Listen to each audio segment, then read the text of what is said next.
اے لڑکا تیرا ہمت نہیں گلے مر خریدنے کا، اے لڑکا تیرا ہمت نہیں گلے مر خریدنے کا، تجھے شرم آنی چاہیے لڑکی کے باپ سے جہیز مانگنے۔ اما بعد فاعوذ باللہ من الشیطان الرجیم بسم اللہ الرحمن الرحیم۔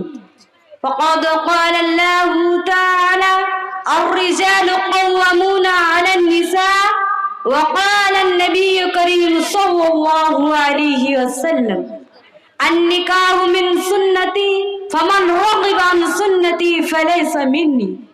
معزز و مکرم صدر محترم مشفق اساتذہ اکرام، دور دراز سے پریشانی کو جھیل کر آئے ہوئے مہمانان گرامی، آج کی جلسہ میں جس عنوان کو لے کر آپ لوگوں کے سامنے حاضر اسٹیج ہوئی ہوں وہ ہے جہیز ایک سماجی ناصور۔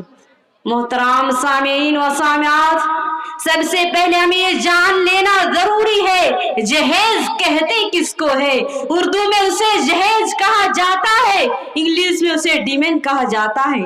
جہیز اس سامان کو کہتے ہیں جو دلہن کے باپ سے دلہا زبردستی ادا کرتے ہیں۔ چنانچہ ارشاد ربانی ہے وَآتُوا النِّسَاءَ صَدُقَاتِهِنَّ نِحْلَةً فَإِن طِبْنَ لَكُمْ عَن شَيْءٍ مِّنْهُ نَفْسًا فَكُلُوهُ هَنِيئًا مَرِيئًا۔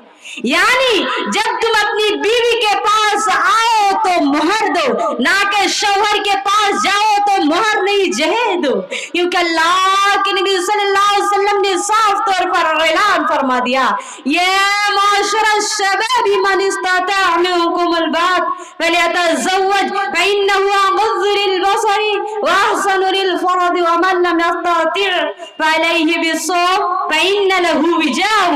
یہ نوجوانوں کی جماعتوں، یہ جہیز لینے والوں، نکمو ہجڑے کی جماعتوں، سنو نبی نے کیا فرمایا، اگر تم شادی یعنی لان نفقہ کی طاقت رکھتے ہو تو شادی کرو، ورنہ روزہ رکھو، کیونکہ روزہ خواہش سے نفس کو کچیل دیتا ہے۔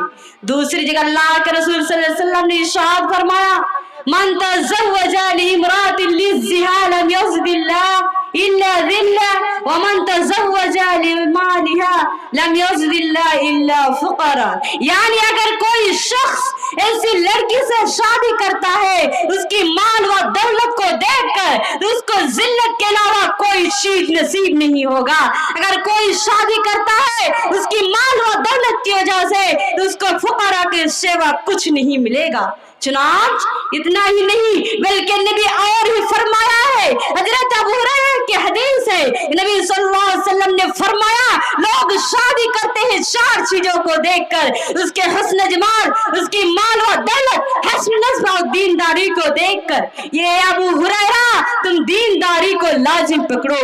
محترم سامعین و سامعات، شاید ہی کوئی دن ایسا گزرتا ہوگا کہ آج فلاں معصوم لڑکی کو زندہ جلا دیا گیا، یا فلاں مقام پر جہیز کے لیے ایک نوجوان نے اپنی نئی نویلی دلہن کو پیٹرول چھڑک کر موت کے گھاٹ اتار دی۔ جب ہم خبروں کو پڑھتے ہیں تو بے سخت دل پوچھتا ہے وَأَيِّ ذَنبٍ قُتِلَتْ، کس گناہ کی وجہ سے اس معصوم لڑکی کو زندہ جلا دیا گیا ہے۔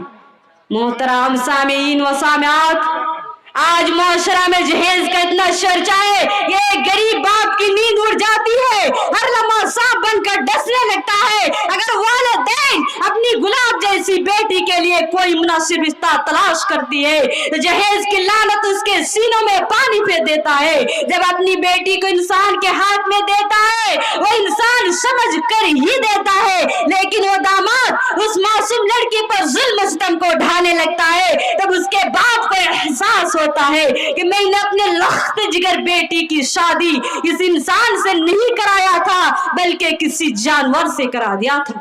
لیکن جہیز میں والدین بیٹی کو دے دیتے ہیں لیکن ایک گز کفن کا ٹکڑا نہیں دیتے۔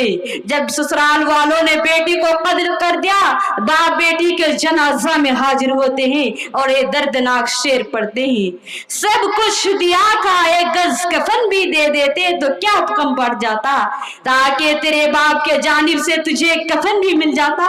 مجھے افسوس ان لوگوں کی عقلوں پر جو لوگ کہتے ہیں کہ آپ صلی اللہ علیہ وسلم حضرت فاطمہ کو جہیز دیتے تھے، کیا آپ صلی اللہ علیہ وسلم